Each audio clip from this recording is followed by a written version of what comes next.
everybody. We're at the Imp and the Ogre. My name is Paul. This is Ryan. Today we are discussing The Burning Goblins. The Burning Goblins. Yeah, this is a third-party adventure by Blue Sword Games. It's structured for either 5th edition or Pathfinder. You can kind of use it in either system.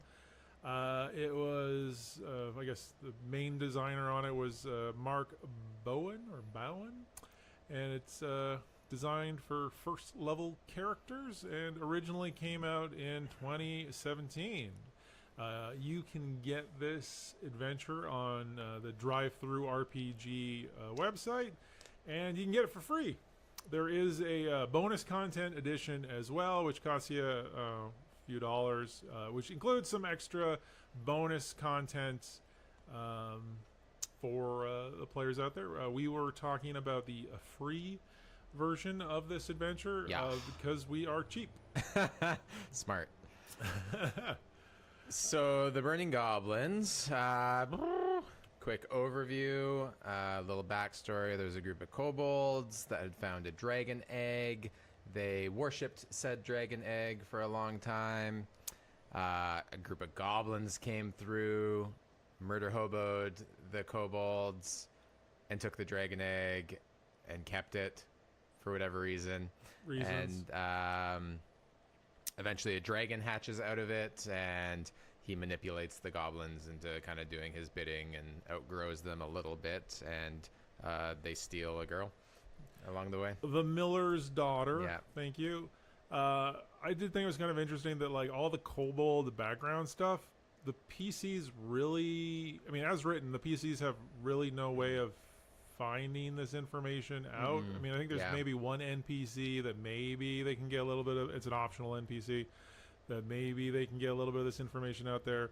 So I don't know why. I mean, we were talking before we started recording here that you felt that it was kind of convoluted for no particular reason. It would have made more sense to just keep the kobolds in because they worship dragons anyway. So adding the goblins in where they're like doing its bidding because they're being submissive just seemed like I mean, it's fine. It doesn't really matter, but it just like thematically, it would have been probably more interest. It would have been more interesting to have kobolds in this place because I think they're more interesting than just the goblins. They're less frequently used. Yeah. So I think there's merit to that.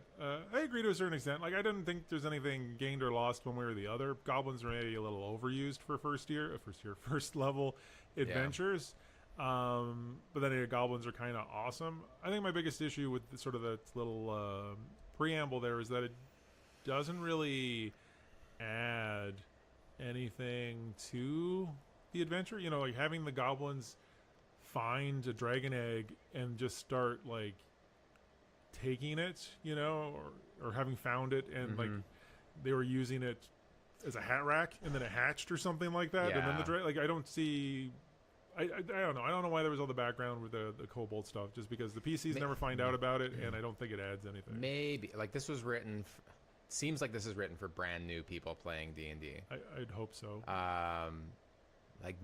Maybe the story is in there to kind of like produce some lore or I don't know, give some idea of like the world perhaps that you could be playing in. There's possibly other creatures and goblins. I don't know, right? Like I think this adventure assumes that everybody playing it doesn't even know what's going on at all. They don't know what D&D is. They don't know what kobolds are. They don't know what goblins are. Like, I mean, probably they will know what they are. I don't know. I mean, I agree that this adventure has a lot of like intro material. It's obviously designed for somebody that has never DM'd before, and to a certain extent has never played D&D before, or even a pen and paper RPG before. I don't know. There's a lot of stuff at the beginning, and well written, lots of good advice in there. Oversimplistic sometimes. I'm gonna pick at this. I mean, the whole beginning of the adventure is sort of like how to D&D to a certain extent, or how to RPG, because this is for Pathfinder, to a certain extent. I'm gonna nitpick on maybe some of the wording that was used on here, because reading through it, there was definitely a couple of things that go against my DMing philosophies that I'm going to pick on here to a certain extent. I mean, before I get into that, I would say they do a good job of explaining the role of a DM or a GM, you know, what your job is, if you will. Yeah. But some of that advice kind of like irked me. And so, I'm going to be super sort of nitpicky here, but like I think we have lots of criticisms of this, which I'm going to try to. I'm trying not to be too harsh regarding it. I mean, I think they're healthy criticisms. Yeah. Like we don't think this is a bad adventure or that you shouldn't run it. Like I think it's good, like good as a whole, as a starter adventure. But there's some problematic. Yeah, the way that the adventure was written was not the best. Yeah. So I mean, in the advice section, there was a statement there that like kind of bugged me, and I'm going to be nitpicky on it here too. It flat out says like, if you decide to kill a player. And I'm like, like that goes against my DMing philosophy in general. Like I just have an issue with presenting a PC death in that nature. That is our decision. That if it's someone our dies. decision. And to a certain extent, I guess I can understand that if you always want to play that, like, oh, maybe you just get captured. Yeah. And I think in certain contexts, that's completely reasonable, that if you die, then maybe they don't just, you know, gut you and take your things. They're like, hey, there's more value in these individuals as the hostages to ransom and what have you. Yeah. But, you know, sometimes you die because the brown bear doesn't need to keep you as a hostage. Yep. You know, or you bleed out in the middle of a fight. You know what I mean? Like there's certain situations where you get I can't remember the terminology now, disabled or whatever. Like there's the you're dying. I guess you're dying. Yeah, you get to zero, you're dying, and you roll 3 ones in a row. And the next 3 turns, you're dead. Yeah, like that wasn't my decision. No, you know that was your decision to be coup de grace someone that fell down. Yeah, exactly. It's completely different if like, oh, there's one person dying, and I send over the bear to like bite your head off, which would be fine. If it made sense. If you've got a PC and an NPC that are mortal enemies and he knocks them unconscious, he's probably going to kill him. Yeah. Sorry, or, you guys. know, you use it as a negotiation tactic. You know, your goblin goes over, puts a sword to the dying PC's neck and says, like, drop your weapons or this person gets it. I think that person got it in my campaign that I run. Yeah, my players are like, oh, no, mess up. No, I don't care. I don't care. He's dead. He's That's dead. like the goblin cut, and they're like, really? And I was like, yeah, he's dead. Like, that didn't go as well as we thought it would. They try to call the goblins like, hold bluff. on. Yeah. No, I mean, and I think in a certain situation that's totally fine. But I don't. I think it's basically the PC's fault / the dice's fault when somebody dies, right? I mean, you make the decision to put it into. So saying that like it's up to the DM. I'm a big advocate for player agency, and if you're just saying like, no, your decision doesn't really matter, I'm the one that decides whether you live or die, that's not good advice. Yeah. And the other thing that especially bugged me was advocating for using DM screens so you could fudge dice rolls. And I know this is sort of a dividing issue in you know the overarching community, and you know as well. Known individuals that are like, yeah, you know, sometimes if the dice are a little mean, you kind of blunt the edges off it. Just, you know, you want to make the encounter better, I guess. I don't know. And I'm in the opposite camp completely. I think you let the dice lay where they are. I think you roll out in the open. And you know what? Sometimes you die because I just rolled 3 20s in a row. Yeah. Or sometimes the enemies never hit you once. You know, I've definitely run encounters against big, scary monsters and haven't rolled higher than a 5 the entire time. Yeah. And my big, evil, terrifying, you know, juggernaut of destruction never hits anyone once, and the PCs destroy him. And you know what? Is that as satisfying? Maybe not, but that's right. That's how it went. That's how it went. I've done a combination of the two. I've used the DM screen, scratched it because there's not enough table space, but also it's hard. I never cared about changing the rolls of dice, but sometimes it's like if there's things that I need to be looking at and referring to, it's real difficult for the person that's sitting right next to me not to want to, you know, have wandering eyes to read the next thing or look at the map that they can't quite see yet. Oh, yeah. I think that's fine. Yeah. I think having it for that. I'm not advocating against a DM screen. I'm advocating against hiding your roles. Yeah, for sure. Yeah, I agree. I think it's sort of, I don't know. There's a level of distrust there, and I didn't really like it. I mean, and that's what reminded me of. I think it's the new Numenera rule set, in that the DM actually doesn't make any rolls. So your PCs roll for attacking and they roll for defending.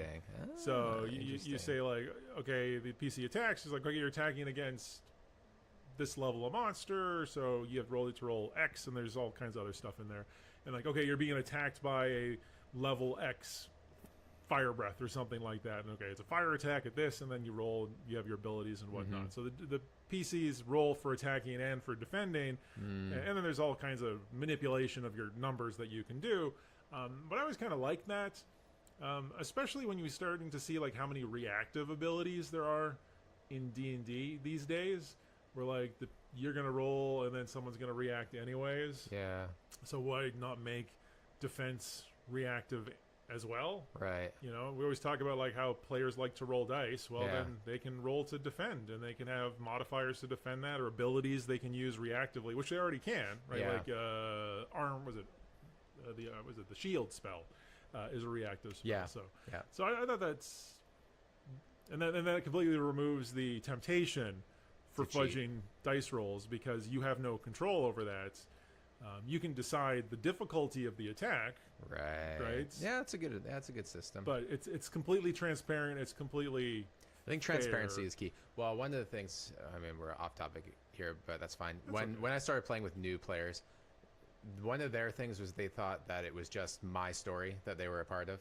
And I think that, like, when you choose to kill a character in the thing, that just lends itself to being like, there's no choice. Like, it doesn't matter what we do, because at any point Ryan can just chop me up. Whereas it took a while for them to be like, this is not my game. I'm just like a facilitator for you guys to do whatever you want to do. And that, like, I think that kind of undermines that mentality. A bit. I definitely agree. You didn't die because I killed you. You died because you did something dumb. Yeah, you knew that there was risk, ogres in this dungeon, and you're just like, let's just run in there and kill the ogres. Well, there was a family of ogres. There were 6 ogres, and you guys fought. Perfect example. Last session that we did, which was a long time ago, players ran into a cave, like just walked straight into the cave, and they took like a boulder from an ogre to the face, like immediately, and took like 20 points of damage. And everyone's like, well, that's not fair. And one of the guys sitting there, he's like, we didn't do anything to stop this. We just walked straight into this. It's like, and you could have like, they could have had an unconscious member of their party like instantly without any preparation. And I think that's totally fair. I mean, granted, you need to set the tone of this in your game. Like, I don't think it's fair to just throw it out of nowhere, but there should be the understanding that you should be preemptively taking steps to reduce the likelihood of you dying. You know, scouting should be something that players expect to do, right? Which okay, there's a cave. We don't just go in the cave. Yeah. We scout out the cave. And that happened in the campaign I was running. Like, I think the party scouted for like a whole day just to get an idea of what was happening before they went in. There was other mitigating circumstances, but the area was scouted well, and they had a good idea of what was in there, which is good. I mean, that's what you'd want. I think that's like Colville's mentality, isn't it? One of his mentalities is like, don't set your players up for failure, set them up for success. Make the odds not in their favor, and if you do things to tip the scales, that's like scouting or trap placements or that kind of stuff. Yeah, I agree. Yeah, I think there's nothing wrong with something being deadly if your players are unprepared, and I think it's totally reasonable for a deadly encounter to turn out to be easy because they did something really clever, or had a well thought out idea. Plans. I think that's totally Make reasonable. plans. Anyways, this is super off topic. It has nothing to do with the adventure. Burning Goblins. Sorry, I just want to keep working through this section because this gets into a bit like where I was a bit confused while reading this. Like, there's a whole section in there on like improvisation, which is great. Don't get me wrong, but I found that a bit odd in a whole section that's designed for first-time DMs. And this is just sort of my own sort of philosophy behind what you should have in an adventure for a first-time DM ever.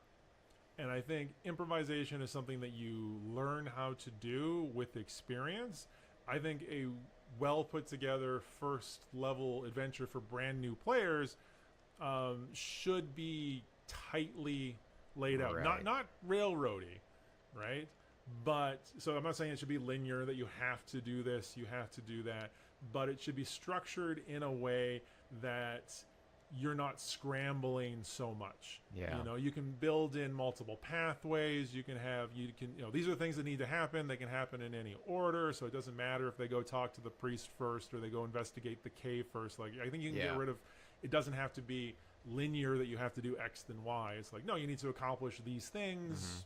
Take your time. It doesn't really matter which order you do it. And I think flexibility should be in there in how they accomplish that. But that's whole scale improvisation isn't something I think I would recommend for somebody that's sitting down the first time, because it's very intimidating. Oh, for sure, yeah. I mean, me even having played role playing games, my part of my entire life, it's still like nervous to be the first time DM sitting down at the table. What I think lending itself to being more forgiving in that is having like in an adventure like this, like it should be more laid out. Like there's nothing laid out, right? Like I think if you want it to be a simple adventure where they can choose and improvise things, air quotes with the improvisation, is that players should be in a town for a reason. You should give that to them. Yeah. They should know information about the town, which there is no town. I don't think even in this. Like there is, but there isn't. Oh well, there's the town. That's one of the things that you get if you get the paid version. Right. There's a well laid out town. So in the Spark Notes version of this, there's no town. Yeah. But maybe the players should know that there's like a cave nearby and know of some notable NPCs in town. Then it's their decision to go to the cave first or talk to people first. Yeah. And they could do any of those things in any order, and it doesn't matter. So you're creating the illusion of choice when there is none, really. Well, there's limited choice. Yeah. And I definitely argue in favor for adventure design of limited choice, right? And people are like, oh, players should be doing whatever they want, blah, blah, blah. It's like, that's true, but then you don't need a published adventure, right? You just be like, what do you guys want to do today? All right, we want to start a farm and do fishing. Okay, well, we're not, doing this adventure. Like, you can do whatever you want, but if you want to actually have goals and accomplish something, and the whole point of having a published adventure is like there's a structure around here, right? We have a plot as tight or as broad as as designed here, and I think in a product for new players and new DMs, you want to provide them with choice to get them an idea of what you can do and have the flexibility there. So I think I would argue more for flexibility versus improvisation. But one of the keys to flexibility in a DM is you can move the cave.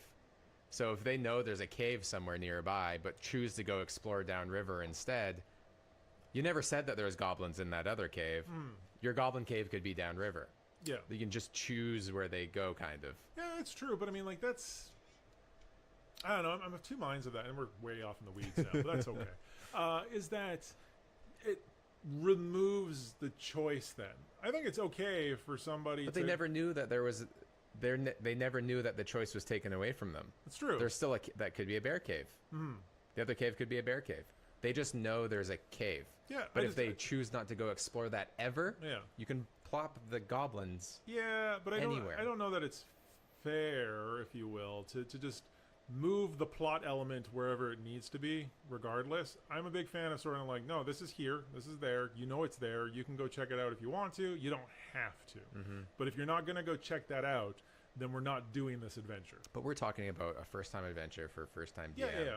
And trying to eliminate the need of improvisation. I would just say that I think for a new player and or new DM and new players, they'd be less likely to go off in the weeds. Because if you're playing with somebody who's actively trying to like go against the plot of it, then that's not somebody you necessarily want to be playing with. Anyways, I think there needs to be a certain level of buy-in for any adventure. Yeah, that we're here to play D&D. We're here to save the miller's daughter. Yeah. Not to just go like, well, I'm gonna go hunting because I can, right? Like there's, so I mean, that's, I don't know. I just didn't know that the section there was necessarily needed. Some of this stuff here is like really weird in that it feels more places like a subsection in a dungeon master's guide type of thing than Sort of, as in the yeah. preamble for it. Like there was Yeah. other weird stuff too.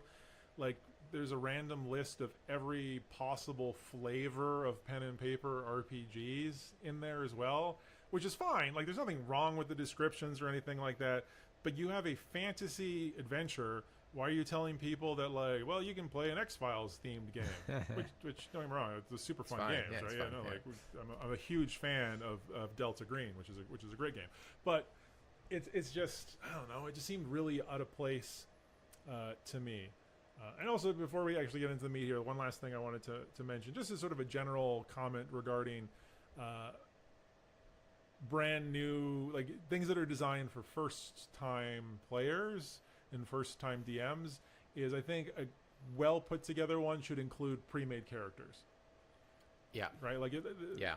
like some of the stuff reading here struck me as like, oh, you want to try out D&D for the first time, this is a good product for that. Well, if you are, then I don't feel that making a character is an integral part of your first time trying out D&D, because It's it can be tedious and it's a lot of rules to get thrown at. I put the in beginning. a lot of work into making the first session for my group as easy as possible. They had all of them. I made little binders for them that had like actions for combat, like everything that you can do. They had pre-made characters that they could choose from, just because that's probably like it's daunting and tedious. Yeah. Well, there's a lot of choices there, Yeah. right? And that's sort of my complaint with like, and why oftentimes Magic users are seen as like advanced, quote unquote, types of characters, is because when you're building them and leveling up, there's a ton of choices, right? Like you have 50 spells. Which ones are good? Well, then you have to read every spell to find out. Blah, Yeah. you know, like it's not fun. Yeah. I mean, and this is, you know, going back to why I liked 4th edition. One of the great things about 4th edition is you had power cards, right? So once again, for newer players, you're just like, this is what you can do in combat. Can I use this ability? Yeah, go ahead. Sure. Yeah, you can do this one, and you can use it once. I'm gonna right? use. Yeah. This sounds cool. I want to do this, right? So, anywho, this is just more nitpicking stuff. So, anyways, if you were gonna say use this adventure to introduce new people to the game, I would probably just crib some of the pre-made characters that are on the Wizards webpage. They have like tons of really good put together characters of all different flavors. And make them farmers or something. Make them townsfolk in the place. Give them motive already. Make them the militia, you know? Yeah, or the militia. Yeah, Yeah. the local farmers that defend the town. Yeah, you give them a purpose. For good. Anyways, that's enough complaining about the preamble. The Burning Goblins, scene one. Getting started hooks. You mentioned this to a certain extent already, in that like there isn't any. You know, you are just sort of, Walking through the forest. well, you can be in town, right? It But literally plops you in the forest. the game plops you in the forest with the understanding that you were told about the reward there is for rescuing the miller's daughter, right? So, but yeah, it's sort of like you're an adventure. Yeah. Which, So once again, like this is a big knock I had against this as a product for new players. Yeah, new but DMs. this is easily fixed by saying you're part of the group looking for the girl, Claire or whatever her Yeah. name is. You're in the Greenwood searching for her now. Yeah. Like that's an easy way to start. Oh, anything, right? I mean, But it's literally just like, and then you're in the woods. you could be the town militia. You could be hired mercenaries. You could be caravan guards that have a couple of days to kill before the caravan moves on. You're just like, oh yeah, I could use 20 gold. Sure, yeah. Right, like- Goblins, no problem. I mean, and this has come up previously, but I think especially for a brand new adventuring party, regardless of like experience level of the players, you need to have a reason to adventure, and group cohesion is a big issue. And this has come up in the game I'm running for you and others, in that like we didn't really we did the good old fashioned, you're in a tavern, Yeah. something exciting happens, let's go investigate it. That was great.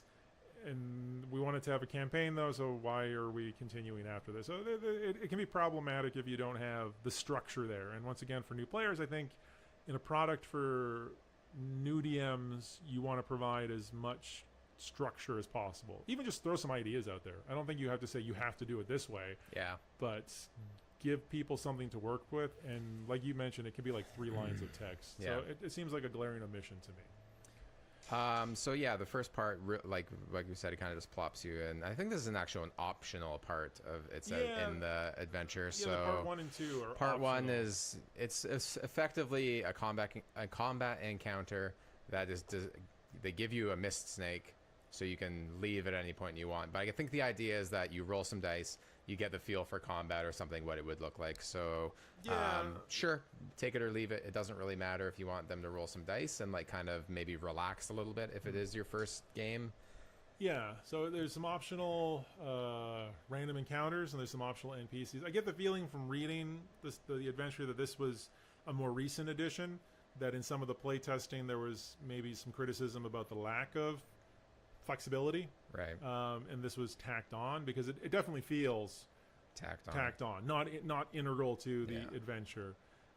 So the random encounters are random encounters. They're fine. You know, you run into some weird, non-proprietary monsters that were invented. I mean, that's the one thing that's kind of nice about this product, is it does come with monsters that were made up for it. You know, you don't need anything else. It has the monsters in there, which, again, you put monsters in stat blocks. Why aren't there characters? You know, you're providing some of the stuff. But let's stop picking on that. The 2 NPCs I think are fine. I think they're designed to give the players sort of quests to do it. So there's a wizardy guy, Fighter, named barbarian. Thorn, and then like a barbarian lady named Elroth. There you go. So I don't think they're presented particularly well, and when we get to them Redux, I have a suggestion written down, but I'll get back to that later. But they're kind of like, oh yeah, could you go do this for me for no reason whatsoever? Like, as presented currently, I kind of jotted down that they're just unhelpful randos. Like, because they're like, can you do this for me? If the PCs are like, oh sure, can you give us a hand? They're like, nope, doing other things, right? Yeah. So once again, I feel that these might be more interesting or better used in a town, instead of like just stumbling across people in the forest who have, exclamation points bouncing over their heads. Yeah, I mean, this is a free adventure, but yeah, it should have a town, and they should just be NPCs in the town, because if they're members of the community, they kind of make a lot more sense. One's sort of for a cause, and one's against the cause of the dragon surviving in the end, which, I mean, you could set it up to create a protagonist and an ally eventually. I think they should not be. They should just be mandatory. They should just be NPCs. It should be, because once again, this is all optional. So I think for optional content, it's actually a little kind of overdone. Like the monster encounters are like, I mean, don't get me wrong, it's a well described and laid out encounter. But for something that's optional, I don't know. I think this could have been better served with just sort of a encounter table, wandering monster table. I don't know that it needed to have so much there, because it's really weird just from a layout standpoint reading this, that like the first bulk of the adventure is like, here's some stuff really well detailed, put together, that use or don't use. Yeah. And once again, if for something that's structured and apparently designed for a brand new DM, that's just adding another layer of complexity. Yeah, a choice on the DM that should just be, they're here. This guy's the old Kahoot that lives here and keeps to himself, and this is the leader of the militia. Yeah, it's your boss. And then you just have an encounter. Yeah. When you are exploring the forest, I don't think there's anything to be gained for having this as optional content. And I think if you make it non-optional content, you can make it better integrated into the overall structure of the adventure. I mean, once again, they're perfectly fine NPCs. It's perfectly fine encounters. I just think it isn't presented as well as it could be into the structure of the adventure. Okay. Once again, I think this is more recent stuff. So moving on to part 3, which is the Goblin Caves. Goblin Caves were fine. Small combat encounter to start with, a couple of goblins to deal with, a little bit of a bigger encounter next, and then a role-playing encounter, which all fine. Nothing wrong with that. Yeah, I thought overall it was no better or worse than any other goblin dungeon. I mean, like, it reminded me very a fair bit about just like the intro encounter for the Lost Mines of Phandelver. It's goblin caves. Yeah, I did enjoy how they wrote the Goblin Haycrisp, the older one. Like, I thought his motivation was good. That he's not happy with the dragon, so he'd be happy if you could get rid of it. But also doesn't care if you live or die. So we'll direct you to like the things that he think could kill you. Yeah, he doesn't really. He's not helpful, but he's not not useful. He's very neutral. Yeah, in the whole thing. This is an older goblin, and he doesn't actually want you to kill the goblins. So it's all very oddly laid out. And one thing I did sort of notice reading this is that these are like custom goblins to a certain extent. I mean, the adventure presents it with their stat blocks, so they're not actually using Pathfinder or 5th edition goblins, because the stat blocks are completely different. But thematically, they definitely feel more like the Pathfinder style goblins, which are crazy, mischievous, like super dumb type. Whereas I feel like the 5th edition goblins are not nearly that much smarter. Especially as laid out in Volo's. Like, I mean, Volo's Guide to Monster, which is a great product, and we may talk about that more in a later episode. Does a really good job of presenting the goblinoid. So this is one of the things that when I was reading this, I'm like, if you're running this as part of a 5th edition campaign, that's something you got to remember if you're ever going to use goblins again, because these are not presented, I would say, as your standard 5th edition goblins. Sure, yeah. To contrast Haycrisp, the goblin leader, Rotnose, this is where I had a problem with this whole thing, is that Haycrisp is vague and will give you information, but he won't explicitly tell you anything. But as soon as you end up going a little bit further into the cave, you run into the goblin leader and whatever. And he just tells you everything. Like, he's like, they portray him as like arrogant, and he's like, yeah, if you walk 34 feet north and 100 miles, it's like perfect instructions to get to the dragon. He's like, that's where the dragon is now. Which just seems like, why go through the trouble of creating clues to just answer all the questions 5 minutes later? Well, I think, part of the issue, I mean, I agree 100% before I get off topic here a little bit. It just seems really weird too, because I felt that the way it was structured, that it was very likely to end in a fight. You know, like, he's very antagonistic. I mean, they're goblins, and goblins are kind of like bad. So you've inclined just killed a bunch of goblins on your way kill them, right? But it was also laid out as a very difficult fight, right? There's like, I can't remember how many other goblins there are. So just looking at it, I was like, okay, you're probably still first level, and if you fight this, you're gonna die. Well, this should be almost. This is what I was thinking when I was reading this. To get into the cave where the goblin leader is, you crawl through a tunnel that's barely big enough to fit a person. They would have heard the fighting coming from before. The first person through should just take a volley of arrows. Like that, it should be like a full surprise. The goblin leader has a two-handed sword. He should just be standing over. You walk out and you get decapitated. Like, it just be a coup de grace coming out of there. Which I agree. I kind of point that I wrote that down, actually. That was a good point. Is that that you made there? That I think that smart players shouldn't get past Haycrisp, because there's no reason. And as vague as Haycrisp is, you do find out from him that the girl isn't in the caves.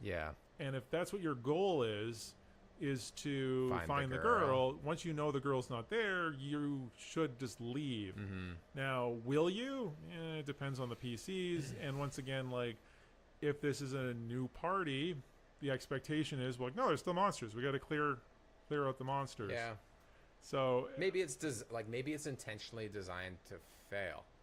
Maybe I don't know. It doesn't say that in the adventure, but it does say that Haycrisp, the older goblin's motivation is to get rid of you, either by sending you into the other goblins or getting you out of the cave. Good question. I don't know. Hard to know what they were thinking when they wrote this. So I mean, it's one of the sort of weird design decisions that I kind of continually come up, where it's like, some things, in some ways it seems like it's designed for brand new players. On the other hand, a lot of their decisions seem to like subvert the expectations of a experienced player, so I was like, this is... Which way are you going? weird. Like, because this is It sort would of be interesting. this is cool if you're an experienced player, but super punishing Yeah. if you're not. It'd be interesting to maybe we could do this at some other time, but this was rewritten Yeah. to get the original and to see like what the differences are. What did the people that rewrote this add or maybe take out to maybe it made more sense in the old version? Yeah, possibly. I don't know. I mean, there might have been additional content that was added at some point. So they could get through that encounter. They could find the husk of the dragon egg, which Yeah, they the could hold shells. on to, the glowing shards. Which can potentially Turn you into a dragonkin. I think the most useful reason is I think if you take the eggshells back to the wizard Yeah. Thorn, he can give you information that this is an atypical dragon. Like there's weird magical energies. Or you could And keep it's- them and turn into a dragonkin. Yeah, you can keep them. Once again, you're like, okay, that's kind of neat, but it's weird. I will say one thing I really did like about the Goblin Caves was Hey Crisp's little spider Yeah, dog. the spider dog. Yeah, he was cool. A little dog-sized spider. Like literally, I'm just like, if I'm playing this, I'm just killing the old goblin and I'm adopting the little spider dog. And now I have my little spider dog. Yeah.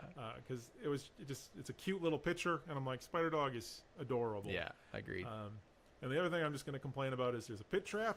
It seems like if it's a It's a trap. if it's a first level adventure with goblins, you got to have a pit trap. It's like there's a checklist of things, and that's not my complaint with just this adventure. That's just like that was my complaint when we did Mines of Fandelver as well. It's just like, there's goblins. Yep, there's a pit trap. You got to have. If you wanted to add a trap into this thing, this is why it would have made more sense just to be kobolds. Then the small cave makes sense. Like the tunnel, there could be a trap on the other end of that. Like that's their tactics. Why would you put a pit trap in your home? It'd be outside somewhere if you're a goblin. Yeah, I don't know. It never makes sense to me. While I'm poo-pooing on this, there is one thing that I thought was a neat design decision, and I kind of liked it, is there's that garbage tunnel. The tunnel that's full of all the, like literally it's just full of like piles of miscellaneous garbage that the goblins have collected. But you can take the time to search through the trash and then roll on a table to maybe find something useful. And I'm like, yeah, that's kind of cool. I don't think it would come up much, but it's one of those situations that would reward a player that's like, I'm going to go dig through the trash pile. And it's like, you find a lantern. Like, oh, that's cool. Which is also contrasting to an item that you find later in the adventure, which is like one of the most powerful items in the game. Was it the Mistcloak or Yeah, whatever? Mistcloak. Which is awesome. But we'll get into it. I don't. So if you survive the goblin caves, Yeah, I don't they think just plunk you back in the forest. And then you're back in the forest. And then you either run into one of the NPCs. Yeah. But it says you run into them. That means that they're not optional anymore.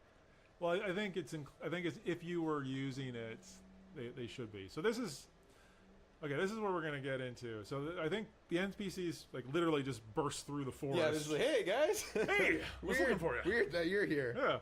Yeah, which I have issues with. But this is supposed to. I think this is only supposed to happen if you've had them at the beginning. Yeah. Okay. So I'm not going to go into all the little bits and bobs of this here, but what I was thinking is if I was going to run this, which I could see myself running, there's some good parts in it, is what I would do is I would definitely use the barbarian lady, and actually wrote her name down here, Elroth Winters, is I would definitely use her, and the way I would structure it is in your first encounter, she can tell you, like I think she's looking for kobolds or a dragon or something. The dragon. Right? Like, I can't she wants remember. the dragon dead. I know she wants the dragon dead for reasons, but I think if the first time you encounter her, like she can tell you to where the goblins are because that would be useful information for the party, but not be able to join up because she's got her own mission, right? But good luck and all of that type of stuff. When you encounter her the second time, as written, she has found the goblin lair, so she can lead them to where the dragon is, the ruined keep or whatever it is, right? So she can give you information to get there, and she actually wants to join up with you, right? So if you have her give you directions to the goblins the first time and she doesn't want to help fight goblins because, well, it puts her at odds, the second time you encounter her, she now knows that the goblins are affiliated with the dragon that she's after, so it makes sense for her to team up with you now to help you fight the goblins, rescue the girl, because your goals line up, which I'm like, okay, well that would work better if you structured it that way. It does feel like there's like all the right pieces. They're in the wrong spot. Like you need to just they just need to move a couple things in different spots, run into the NPC at different, like all that is kind of here or has the potential to be there. Yeah. But if they just plopped an NPC here, moved an encounter over there, it would, like you're saying, it would just like now things would start to make sense a little bit more. It would flow a little bit better. Yeah. And I think it would be a little easier to run. It feels very blocky. Yeah, it would add some flow. I think that's a good descriptors. There's some flow issues with the way it's structured. So whether or not you have your random NPCs bumping into you again, all trails lead to Ruined Keep, which once again I think is reasonably well laid out. I mean, it's one thing I did really like about this. All the maps are really nice. Like I thought they did a really good job putting those together. One thing that bugged me about the keep, it just bugged me. I don't know why. It's one of those things that it's one of those weird design decisions to me that seem weird for the sake of being weird, right? In the adventure, this keep was built by a now extinct race of amphibian humanoids. So I'm just going to call them frog people. So all the,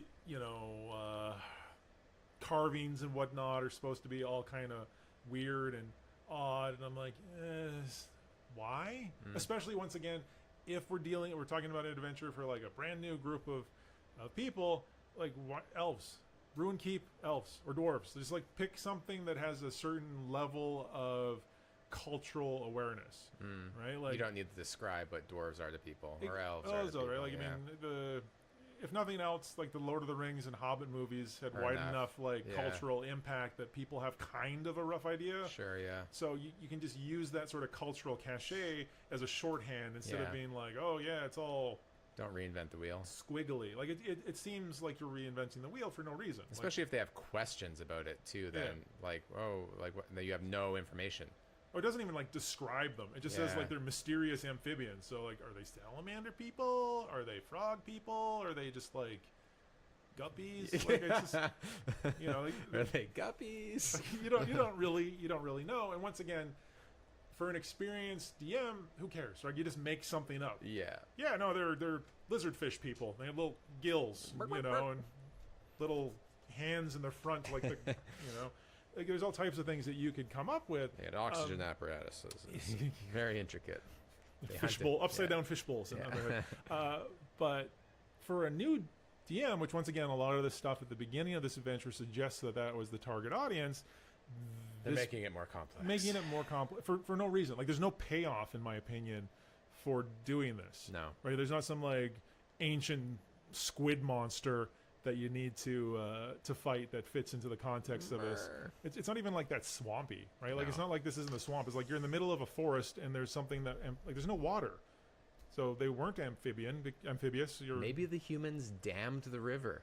Yes, ages ago. It was so long ago that the swamp is filled in. Yeah, it's like forest now. They died from thirst or something. I mean, once again, you can come up with justifications for it, but it just seems like one of those weird design decisions that don't fit as well as it could have. There were things in the keep that I liked, though. Oh, I like the keep a lot. I'm just being nitpicky. Yeah. The two kitchen goblins I thought were kind of like funny. I don't know. There's like a soft spot for like creatures that don't care about other creatures and just go about their business. Like I think that's neat. You stumble upon these two goblin chefs who like don't care that you're there and just want to cook. They just bump into you and like tell you to get out of the way, essentially. Yeah, I thought Perkin stomps. No, I thought they were good. It was neat, and it also breaks up the encounters. I mean, that's one thing I did feel that the adventure did well. Is not every encounter with monsters needs to be a combat encounter. Right? Yeah. I liked the boar riders. Yeah. I thought that was one, but once again, this is a twist on the trope. We all know that if you're a goblin, you ride a wolf or you ride a squig, and that's for all the Warhammer fans out there, squig riders. But so once again, you're there's nothing wrong with using boars, but it's once again, to me at least, it's a subversion of the expectation. Yeah. And when you're dealing with new players, they're not jaded. They don't have that expectation. You're not going in there being like, oh, I wonder if there's going to be any wolf riders. Like, oh, boar riders. That's a neat twist, right? So exactly. Once again, there's nothing wrong with using the boar riders, but why are you twisting the trope? If you haven't been using the cliche a lot. So anyways, like there's nothing wrong.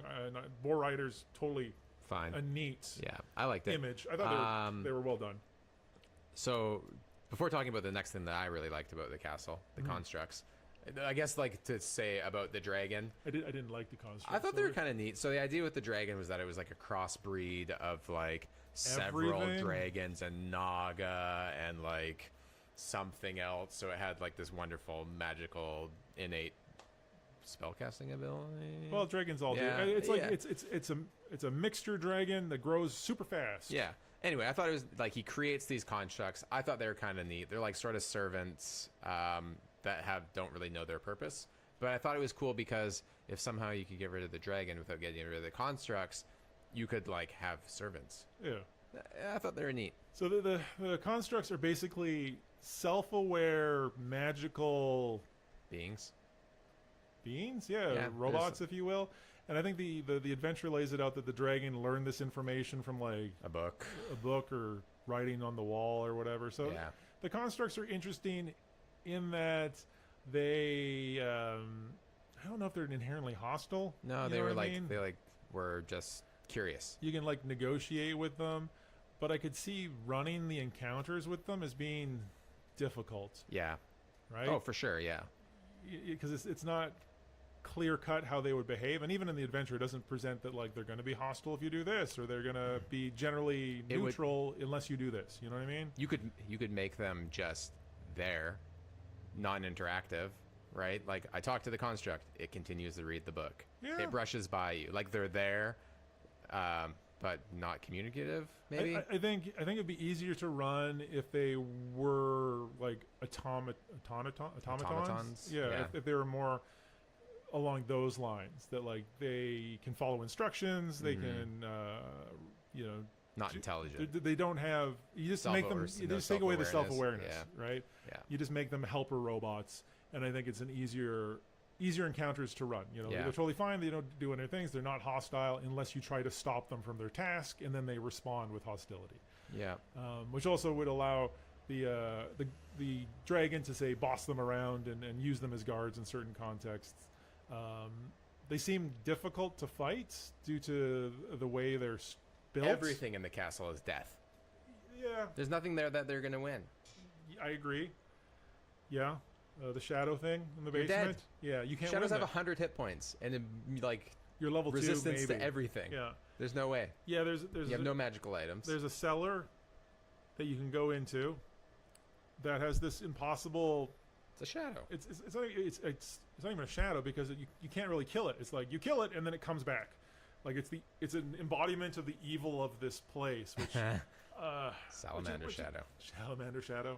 There's the evil squid monster, right? It's a ghost evil squid monster.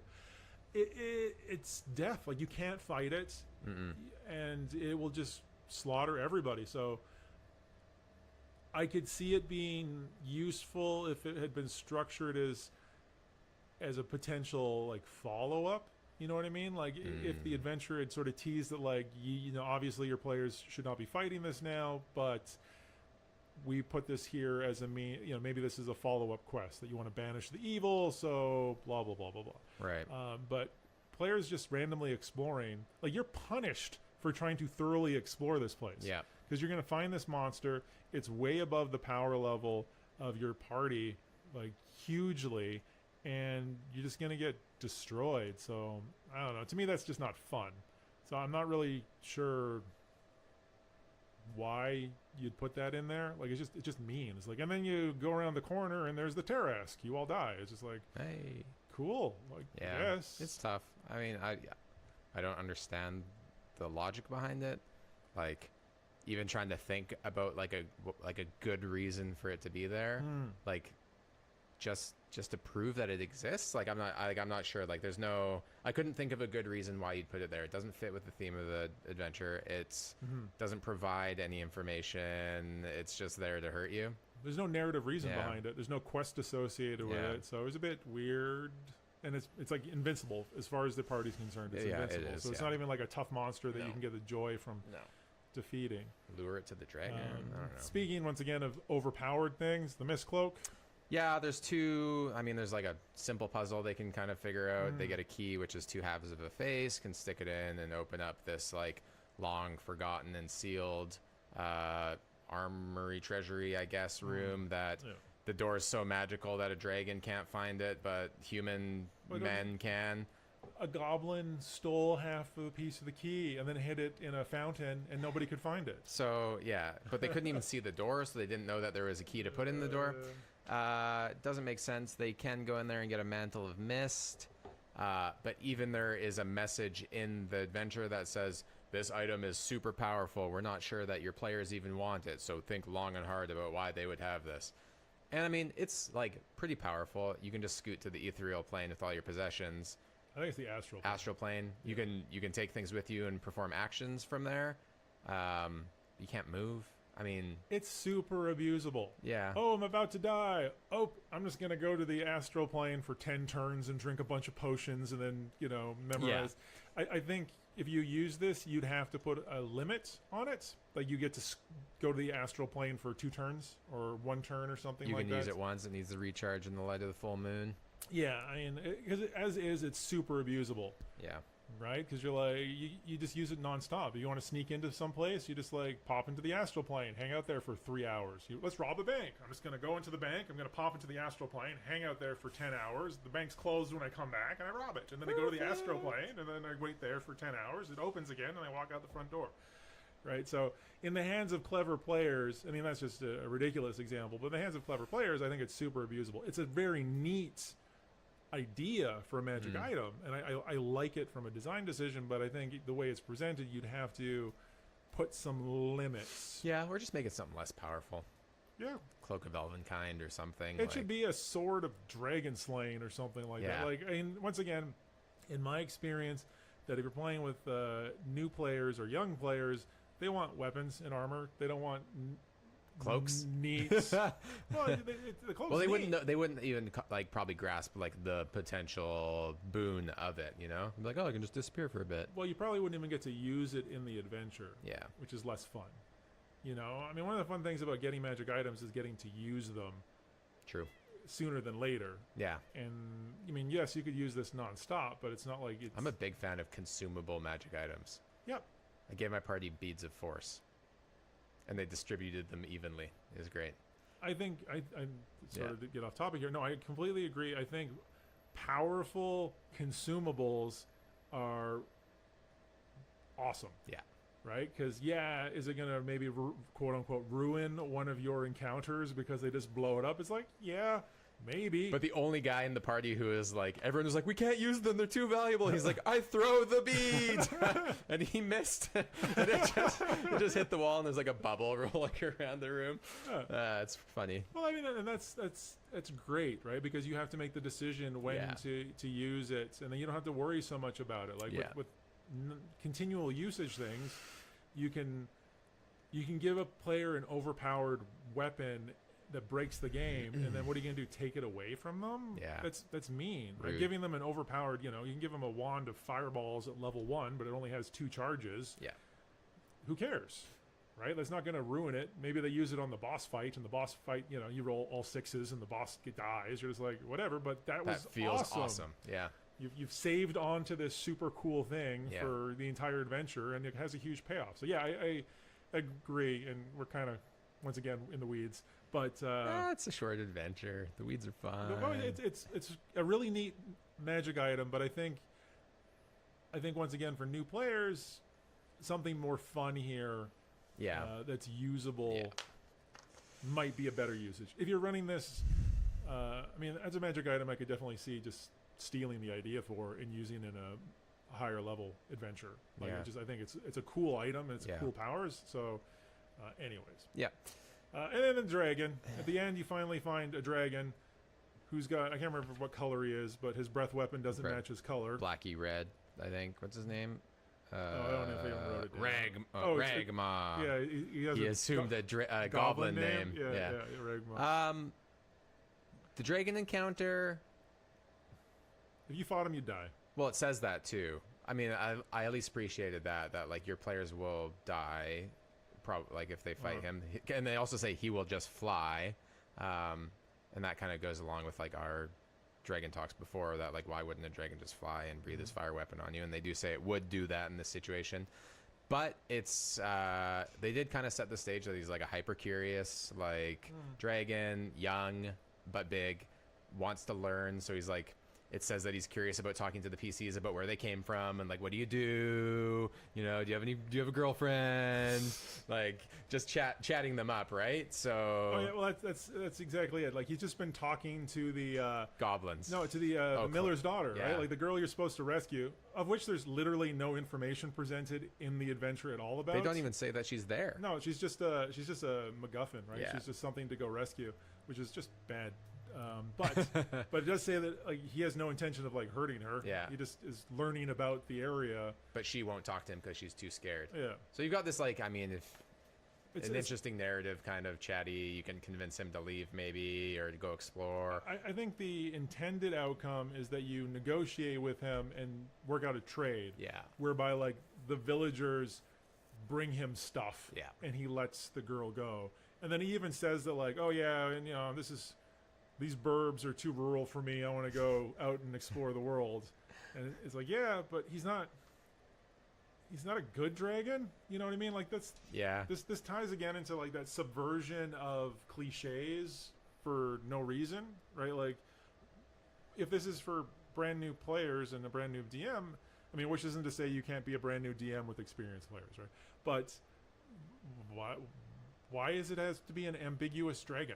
Mm-hmm. You know, like they also say like this dragon hatched like 3 weeks ago, but he's already large. Yeah. Because he's a super magic dragon. It's like, ugh, why? Like I'm so confused as to who this adventure is for.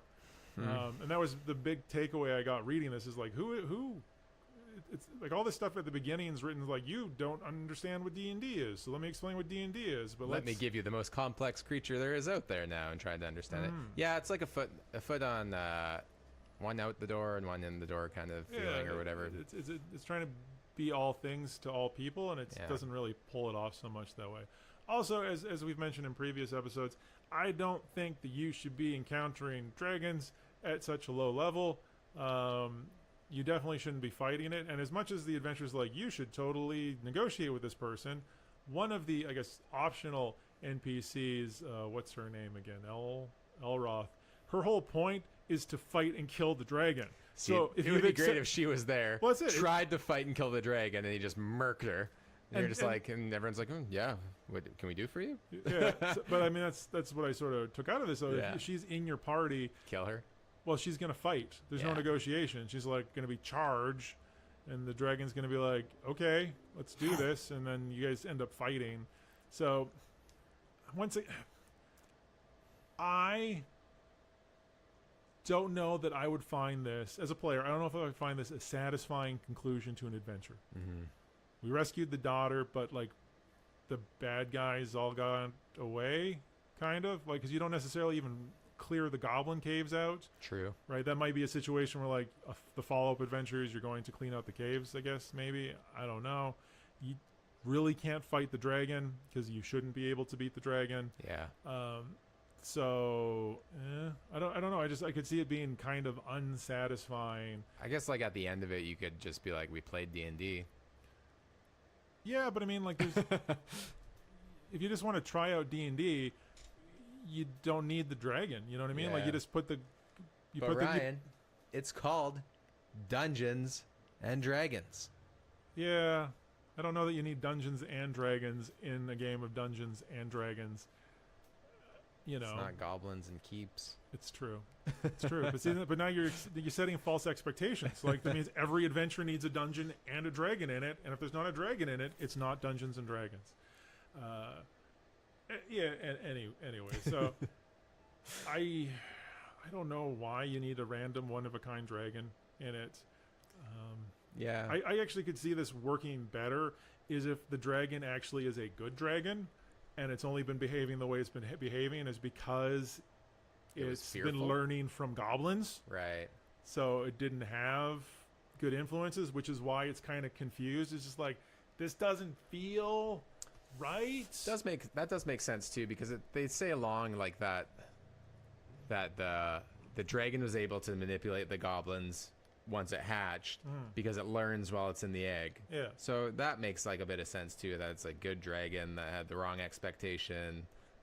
It was just a bad egg. Yeah. You know. So I could see that working a little bit better because it as you know when it's super young, it's just mimicking what it was there. But as it's maturing, it's realizing that this feels wrong and is trying to learn more. And then suddenly it doesn't feel so bad because you're not trying to, you know, as you put it, murk a gold dragon or, you know. And they do use the excuse, like one of the ways that you could maybe convince the dragon to give the girl back is that you could tell him it's morally wrong to take people. Yeah. Like that was one of the solutions that they like offer to you, which makes sense to like a conflicted dragon, that if the party's like, guy, you can't like take people. Yeah. They'd be like, what? The goblins do it all the time. And they're like, no, that's not what people do. That's like, they're bad. Well, then you could have the situation where the dragon goes and flies off to learn more about its kind, and then can come back as a later quest giver, you know, once it's learned how to be... How to dragon, right? How to train a dragon. Exactly. You got to train your dragon. Yeah. And then but I mean, it could be a recurring NPC, and then it makes more sense. And I think in that context, that like it's more satisfying because you're helping to redeem a good individual. True. Right? Still would be great if the girl NPC tried to fight him and she just died. Yeah, well, I mean... The deterrence to fighting the dragon. Well, that would be kind of interesting, too, because then you can roleplay the situation where, like, this person hates dragons, but it's not a bad dragon. Yeah. So then the players are just like, whoa, hey, yeah, this is a good dragon. Yeah. It's just like, dragons must die! It's like, you know, so then maybe the boss becomes her. Wow. It's a twist, right? So... the dragon's actually a wimp. He gets like cut by the axe and he cowers.